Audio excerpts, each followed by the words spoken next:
Hey, what's going on? I'm Courtney, and I want to talk about how you're probably setting the bar a little bit too high, right? In order for you to win, you're setting your expectations and what you feel like you need to do, that you should be doing, too high. Now, you probably might not hear this from a whole lot of coaches and a whole lot of people because they like to be like, hashtag get it, hashtag grinding, right? Whatever. But a lot of times when we want to make a change, and I'm obviously specifically talking about fitness and nutrition, is that we see all of the aspects in our life that we feel like need to change, or that we know that probably need to change, right? That, you want to work out 5 days a week, that you got to eat breakfast, that you got to drink water, that you got to pack a good lunch, that you got to meal prep, that you can't snack past 7 p.m., you got to go to bed on time, you got to go for a walk, you got to stretch, you got to do cardio, you got to do all of these things, right? And a lot of people jump into it, right? Both feet forward, ready to overhaul everything. But what ends up happening is, say that there's 6 or 7 or 8 things that you know are going to eventually need to change, and you try to do all 8 at once. The first week, maybe you successfully do 2. You successfully execute on 2 of them. And what ends up happening? You feel like a failure. You feel like, oh, I didn't meet my expectations, so I still suck at this. So next week, maybe you white knuckle and you get it 2 to 3. You get down 3 of them out of the 6, 7, 8 things that you wanted to change. And what happens? You still feel like a failure. You're so frustrated. You still feel like you suck at this. And then next week, maybe this time you get 3.5, 4 things. And what happens? You still feel like you suck. And here's the thing is that you never feel like you're winning.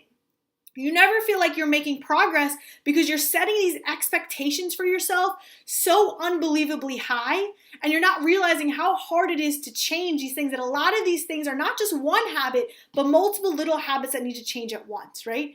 And that by doing this, people don't understand that you can only endure so much pain of feeling like a failure, so much pain of feeling like you can't get it together, that you'll never be able to do this for so long before you've had enough and you give up and you're done trying altogether.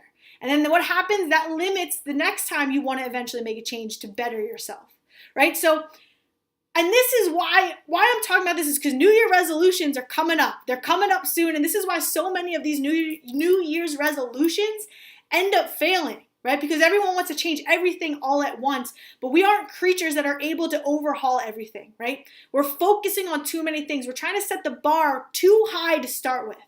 So I want to let you know that it's okay if you acknowledge and you see that there's a whole bunch of things that you know probably need to change, right? But I want you to give yourself permission that it's okay to set the bar a little bit lower and to just focus on one thing at a time, right? To pick the one thing that you know is going to be the easiest thing to change, to focus on that and changing that and making that a consistent thing till the point where it becomes a habit and you no longer have to think about it, where it no longer takes willpower, right? When you commit to doing that easy thing and it becomes easy, right? It becomes now second nature, it becomes a habit, it takes no willpower or thought to do anymore. That's when you can move on to the next one. The power of the 1% better every single day oftentimes gets so overlooked, but it is the key to the success of the change that you want to see, right? So instead of setting that bar insanely high, overhauling everything, getting frustrated, feeling like a failure, even though you're making success, I want you to set the bar a little bit lower. I want you to stay consistent. I want you to focus on one thing, and I want you to execute until it becomes easy and then move on to the next one. It's called habit stacking. And once you habit stack enough things, incredible things happen, and they last forever. So I hope that kind of helped you maybe refigure what it is maybe you want to do this New Year's if you are someone who does set a New Year's resolution. So let me know if you have any questions. Let me know what your one thing is. Share this with someone who maybe tries to put the bar way too high and is always too hard on themselves, and maybe help them figure out a different way to go about it so that they can actually be successful for the long term.